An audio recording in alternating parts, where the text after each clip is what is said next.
CGSA coaches. A couple reminders as you're using the equipment at Wagon Wheel and at Andy Brown. For the Wagon Wheel pitching machines that are in the boxes in cages 7 and 8, please make sure that when you are finished using the pitching machine, you go ahead and fold the legs under to make it easier to get in through the doorway of the boxes that we use to store the pitching machines in. If you're unfamiliar of how to do this, if you take a look at this video, you'll tip the machine over on its side, and there's going to be a bolt that you're going to loosen on the bottom of the machine. This will allow you then to fold the legs under.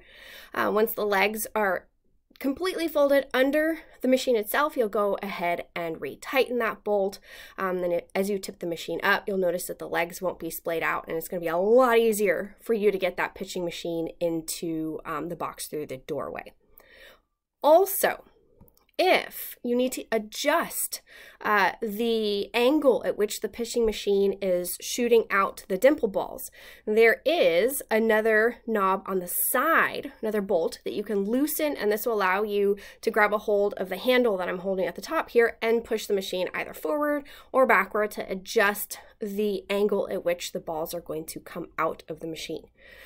Lastly, if you notice that there are two different colored balls in the cages 7 and 8, these are actually balls from two different manufacturers, and they fly a little bit different. So we're asking all of the coaches to make sure that all the balls of one color are in one cage and all the balls of the other color in the other cage. This will make your life easier again, because you'll just have to set the machine once, and if you're using all the same type of ball, they should all fly pretty consistently.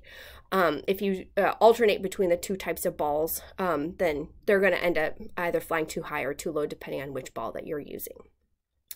On top of that, once you're done with all of the equipment, including the pitching machines in the boxes, the Wagon Wheel cages 7 and 8, any of the pitching screens on any of the fields, we also ask that you lock them back up. This is equipment that we have invested in and we don't want to see it walk away. So make sure it's locked up before you leave the cages or the fields. And again, if you're unsure of how to lock it or how to unlock it, please feel free to reach out to the CGSA board, and we are very happy to help you with any questions that you might have.